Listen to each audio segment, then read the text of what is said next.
Começa agora pela TV Novo Tempo o programa Evidências, na busca de fatos que comprovem a veracidade histórica da Bíblia Sagrada. Que tal começar o programa de hoje recitando um dos mais belos salmos de todos os tempos, o Salmo 23. O Senhor é o meu pastor, nada me faltará. Ele me faz repousar em pastos verdejantes, leva-me para junto das águas de descanso, refrigera minha alma. Guia-me pelas veredas da justiça, por amor do seu nome. Ainda que eu ande pelo vale da sombra da morte, não temerei mal nenhum, porque tu estás comigo. A tua vara e o teu cajado me consolam. Preparas-me uma mesa na presença dos meus adversários. Unges-me a cabeça com óleo e o meu cálice transborda. Bondade e misericórdia certamente me seguirão todos os dias da minha vida. E habitarei na casa do Senhor, para todo sempre. Esse lindo salmo foi escrito pelo rei Davi. E no programa de hoje, vamos falar justamente sobre uma recente controvérsia da arqueologia envolvendo este rei, o rei Davi. Considerado o mais famoso rei da história de Israel, a figura de Davi ocupa o imaginário de jovens e adultos de todos os tempos. Quem nunca se empolgou com a história de Davi matando Golias? Ou não se emocionou ouvindo este salmo, o Salmo do Jovem Pastor? Antes de mais nada, vamos resumir a história de Davi e entrar no ponto da controvérsia que é a sua existência histórica e o estabelecimento de um antigo reino unificado sobre todo o território de Israel. Davi era um jovem pastor que vivia sob o reinado de Saul, o primeiro rei de Israel. Depois de enfrentar o gigante Golias, ele vai aos poucos ganhando renome e assumindo a posição que, segundo a Bíblia, seria a vontade de Deus para o seu povo, ocupar definitivamente o trono de Israel. Rapidamente, Davi e depois seu filho Salomão estenderam tremendamente o território dos hebreus e o contorno vermelho que você vê no mapa representa o atual Estado de Israel, mas a porção em destaque, o antigo reino de Davi. Mais tarde, porém, este mesmo território será dividido em dois reinos, o do norte, chamado Israel, e o do sul, chamado Judá. Essa divisão de Israel foi um desastre para o reino unificado. A Bíblia conta em detalhes essa história, mas nós vamos resolver este assunto como temática de um próximo programa Evidências. A pergunta que faremos hoje aqui é esta: será que esse rei Davi, esse Davi que a Bíblia fala, realmente existiu? E não somente isto, o reino davídico, que a Bíblia tanto menciona, também foi uma realidade histórica? Muitos críticos respondem que não existiu Davi. E se existiu, esse não passou de um líder tribal sem muito significado histórico. E, portanto, o seu reino unificado também não passaria de uma lenda. A doutora Francesca Stravacopoulos é uma famosa representante desse ceticismo. Exibindo documentários numa importante cadeia de televisão, ela procura de todos os modos desqualificar a fundamentação histórica da Bíblia Sagrada. São vários programas que ela já produziu. No programa Evidências de hoje, vamos examinar algumas assertivas que ela faz, especialmente sobre o assunto de Davi e o reino unificado que ele um dia possuiu. Seu documentário teve como título Os Segredos Enterrados da Bíblia, Fato Além ou Ficção. Embora ela não afirme taxativamente, a sua premissa é de que Davi provavelmente nunca existiu. A sua história, portanto, seria uma criação dos judeus, digamos assim, para justificar forçosamente o seu direito à terra, que deveria igualmente pertencer aos palestinos. Para ela, sendo a Bíblia um livro de propaganda política, aliás, ela questiona, como ela mesma diz, aqueles que estavam com a pá na mão e a Bíblia na outra. Na sua opinião, a Bíblia é um livro que não poderia ser confiável, porque é um livro para propaganda dos políticos, propaganda dos israelenses. Ora, em primeiro lugar, é estranho, seguindo a teoria da doutora, que Davi, sendo, conforme ela mesma declara, um personagem criado por razões políticas, tem os seus defeitos tão abertamente revelados na Bíblia Sagrada. Embora Davi fosse o homem segundo o coração de Deus, veja que os autores bíblicos não pouparam a descrição de suas quedas morais e sua atitude permissiva em relação aos filhos que foram, em sua maioria, um desastre como representantes da família real. Veja, era de se esperar que numa obra escrita com fins políticos não houvesse informações tão censuráveis acerca do famoso rei Davi. Uma obra política não descreveria essa situação. Ademais, a própria apresentadora do programa se esquece que a mesma desconfiança pode também ser lançada sobre ela, ou seja, ateus e palestinos também podem estar possuídos de uma propaganda ou de pressupostos políticos que interfeririam na sua leitura exata das evidências de solo. A apresentadora do programa não está isenta disso. Aliás, a abordagem que ela faz se mostra altamente preconceituosa e sem levar em conta todos os elementos que a Bíblia apresenta. É o caso, por exemplo, de como ela descreve a menção bíblica aos filisteus. Em sua apresentação, a doutora Francesca diz no documentário que a Bíblia descreve os filisteus como um povo bárbaro, sem nenhuma tecnologia, e Israel, sim, como sendo um povo sofisticado. Um quadro que, na verdade, não se sustenta em relação aos achados arqueológicos dos sítios filisteus.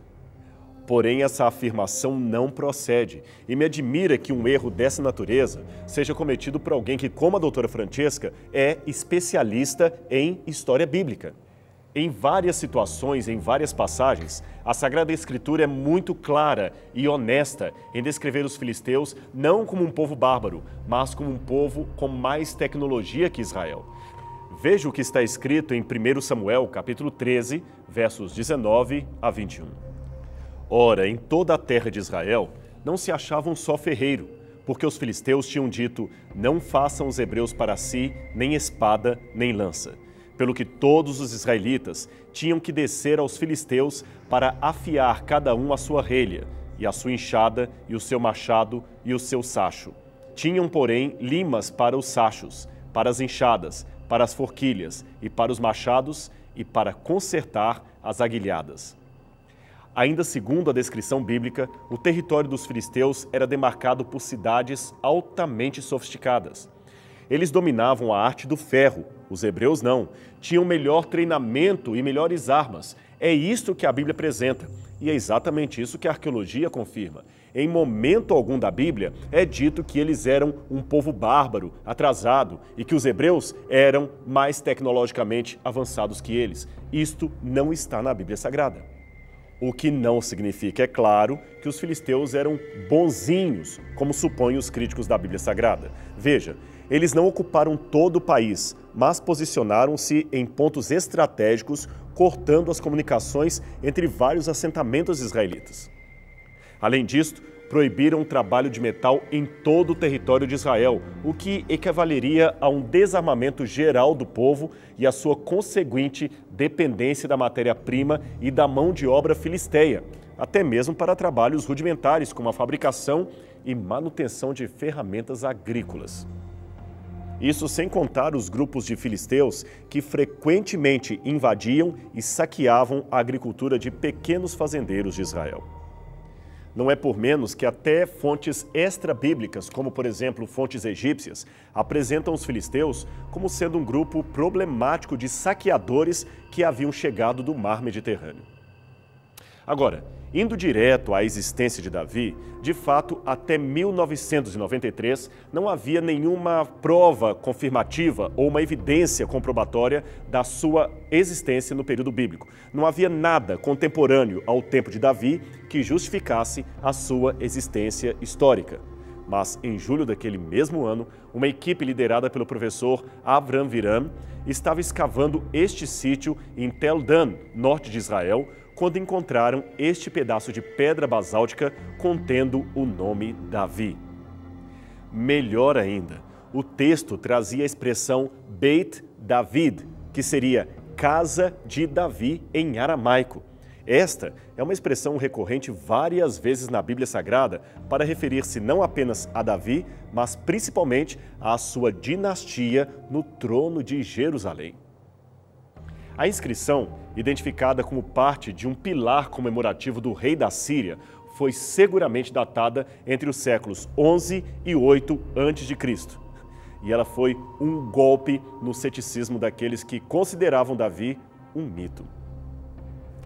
Pena que isto não foi o suficiente para que o ceticismo desaparecesse de algumas mentes. Veja bem, hoje, a bem da verdade, apenas uma pequena parte dos críticos insiste em dizer que Davi não existiu. A outra parte, mesmo descrendo da Bíblia, admite a sua existência, mas eles afirmam que Davi foi apenas um líder tribal qualquer, uma espécie de Lampião ou Che Guevara. Davi existiu, eles admitem, mas não teria sido o rei de todo Israel. E que argumentos eles usam para isso?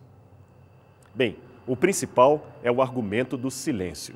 Arqueólogos, por exemplo, da escola de Copenhagen, apontam para o fato de que jamais encontramos o nome de Davi espalhado pelo território como uma prova de que ele não existiu. Na conclusão deles, se Davi foi realmente o rei de todo Israel, era de se esperar que o seu nome estivesse espalhado em monumentos por toda a região. Ora, se esse mesmo padrão de ceticismo e raciocínio fosse usado contra a história humana de um modo geral, deveríamos dizer que não apenas Davi, mas praticamente todos os grandes líderes e monarcas do passado também não passariam de lendas, ou, no máximo, de líderes tribais sem nenhuma importância. Tomemos o caso de Alexandre o Grande. Com apenas 30 anos de idade, Alexandre criou o mais vasto império do mundo antigo, que ia desde o Mar Jônico até os montes do Himalaia. Isso dá um total de mais de 5 milhões de quilômetros quadrados. Isto mesmo, 5 milhões de quilômetros quadrados. É espaço para ninguém colocar defeito. Contudo, os arqueólogos também não encontraram em todo este vasto território nem uma pedra sequer que dissesse Alexandre esteve aqui. O seu nome não aparece em nenhum monumento do quarto século, nem mesmo nas cidades construídas a partir do seu nome. A evidência de sua existência vem sempre de fontes todas indiretas.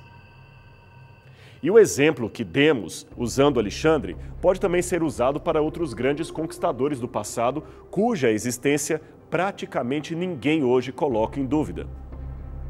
A pergunta que faço é, por que então Davi seria o único a ter a sua historicidade negada ou rejeitada? E olha que, diferente de Alexandre, temos pelo menos uma inscrição lítica, aquela encontrada em Tel Dan, que testifica a existência do rei pastor, aquele mencionado na Bíblia Sagrada.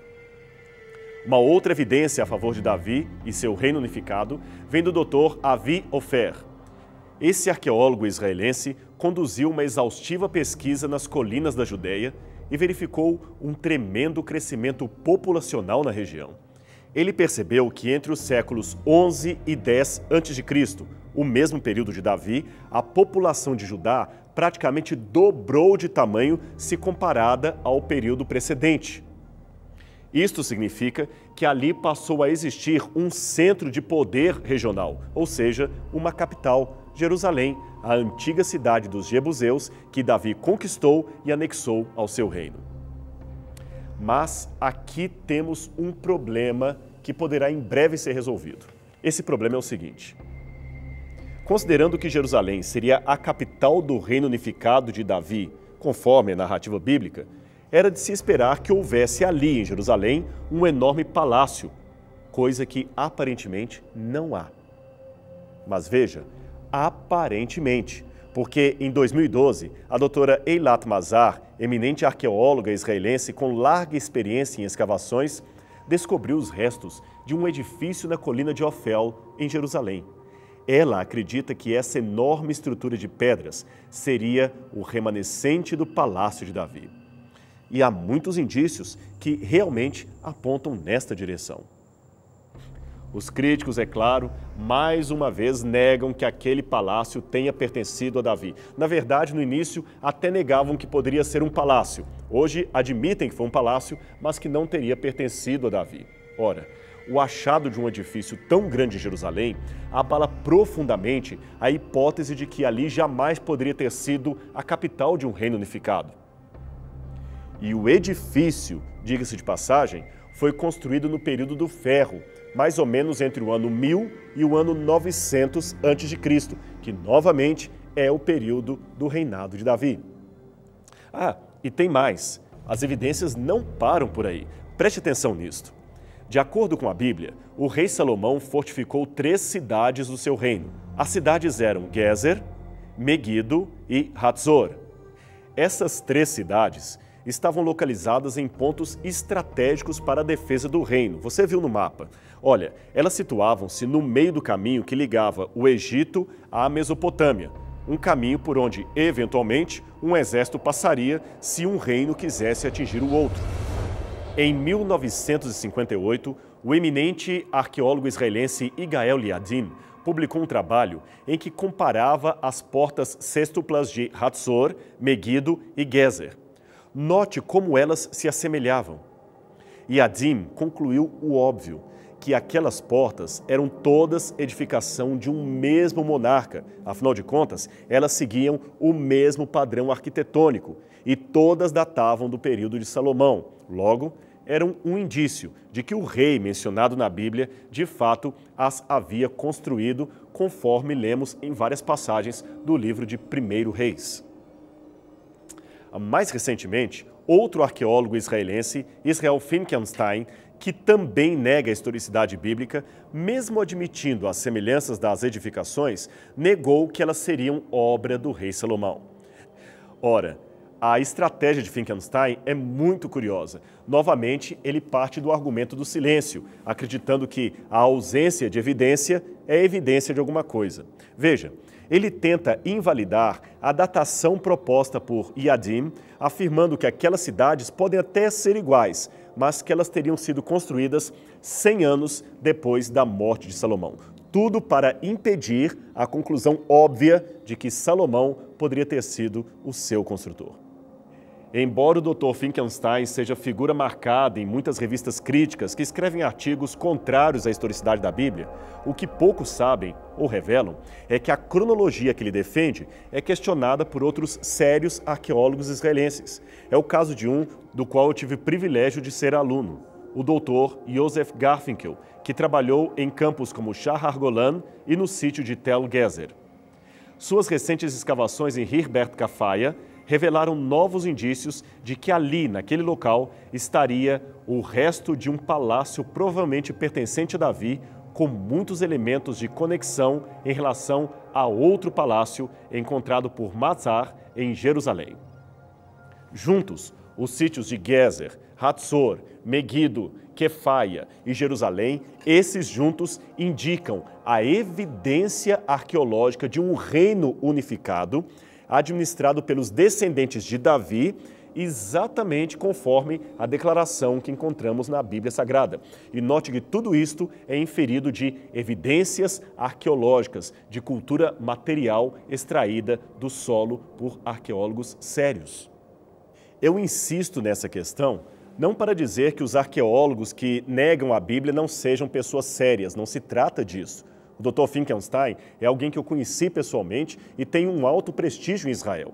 O ponto que eu anoto aqui é que muitas vezes documentários e revistas sensacionalistas apresentam apenas a proposta ou a posição daqueles que negam a Bíblia, dando a entender para o leitor ou para o telespectador que a Bíblia só é defendida por leigos e crentes sem nenhuma cultura formal, que arqueólogos sérios, com formação na área, jamais endossam a história que a Bíblia apresenta. Isto não é verdade. Há muitas pessoas com doutorado e PhD que pegam a evidência arqueológica e dizem, sem pestanejar, a Bíblia tinha razão.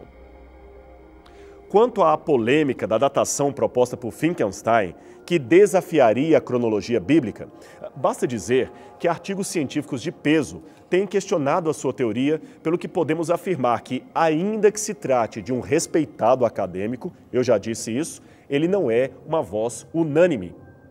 A sua proposta, então, eu repito, não é inequívoca. Vários especialistas discordam dele. Eu vou citar alguns nomes aqui. Yosef Garfinkel, Eilat Mazar, Amihai Mazar, James Hofmeyr e Lawrence Steiger, este, aliás, respeitado professor da Universidade de Harvard. Todos, enfim, nomes igualmente respeitadíssimos em arqueologia do Oriente Médio e que dizem: a Bíblia está correta, Finkelstein está equivocado. O grande problema, como eu falei, é que se apresentam apenas o nome de Finkelstein, como se toda a arqueologia pensasse e agisse como ele, ou seja, desaprovando a historicidade do livro sagrado. Deixe-me dizer algo para você. Não existe algo como a arqueologia confirma a Bíblia, a arqueologia desmente a Bíblia. Em primeiro lugar, este não é o propósito dessa ciência. A arqueologia tem por fim apenas confirmar ou não a possibilidade de uma história que a Bíblia menciona ter ocorrido, mas a arqueologia trabalha com fragmentos de história. Não temos todas as certezas. Ademais, algumas manchetes sensacionalistas colocam: a arqueologia diz isto, a arqueologia diz aquilo. Ora, meu amigo, a arqueologia não diz nada. Quem diz são arqueólogos, assim como a biologia não diz nada. Quem diz são biólogos. A teologia não diz nada. Quem diz são teólogos. E pegar a opinião de um ou de dois como sendo a opinião de todos é um erro metodológico que não deveria ser seguido. E para terminar nossas considerações acerca do reino de Davi, da sua existência, etc., seria interessante mencionar um pedaço de cerâmica que chamamos de ostracon, no qual estavam gravadas algumas letras de uma antiga escrita alfabética. Ela foi encontrada numa expedição de 2005, realizada neste sítio arqueológico chamado Tel el-Safi, que era o local da antiga cidade de Gati. Aqui você vê o artefato e as letras riscadas nele. Apesar de algumas controvérsias quanto à tradução e o tipo de escrita ali presente, algumas coisas se fizeram claras para os especialistas. Primeiro delas, que a inscrição era autêntica e poderia ser datada no período do Ferro, ou seja, em torno dos séculos 10 e 9 a.C. Segundo, que ali estavam um ou dois nomes próprios, típicos dos nomes anatólios e também dos nomes micênicos. Ora, preste atenção, esta curta inscrição mostrou aos acadêmicos que lá no período do Ferro, nomes indo-europeus, logo nomes não semitas, eram usados pelos filisteus durante o tempo em que, segundo a Bíblia, coincide com o reinado de Davi. Além disto, um dos nomes tinha uma proximidade etimológica muito importante com o nome mencionado na Bíblia. Você sabe qual o nome seria? Golias. Isto mesmo, o mesmo nome do gigante que um dia Davi combateu. Agora, cuidado. Nós não podemos dizer que se trata do Golias mencionado na Bíblia ou que este artefato prova a existência do gigante que Davi um dia combateu. O que nós podemos argumentar é que isto que a Bíblia disse está de acordo com o que a evidência teológica mostra, ou seja, quando se fala de um soldado dos filisteus chamado Golias e um rei chamado Aquis, que são nomes indo-europeus, você pode ver isto em 1 Samuel, capítulo 21, verso 10 e 28, verso 1 a 2, que esses nomes, de fato, eram nomes correntes naquela época e naquele local, exatamente como a Bíblia apresenta. Não pode ser uma história fictícia. Realmente, a arqueologia tem confirmado a história que a Bíblia apresenta. E mesmo que alguns gigantes insistam em negá-la, ela está ali e não pode ser destruída. E para não ficar apenas no âmbito das evidências, da arqueologia e das discussões acadêmicas, deixe-me terminar o programa de hoje de uma maneira espiritual. Já que falamos de Davi, de reino unificado e de gigante Golias, que tal lembrarmos também dos desafios e das batalhas que cada um de nós temos em nossos dias? Afinal de contas, quem dentre nós não teve ou não tem todos os dias de enfrentar um gigante? Pode ser uma dificuldade financeira, pode ser um problema emocional, pode ser até uma crise existencial. Não importa qual é o seu Golias, o que importa é quem é o seu Deus. Davi era o pequeno grande homem, mas Golias era o grande pequeno homem. Homem pequeno de alma, pequeno de mente, pequeno de espírito. E você? Quem você é?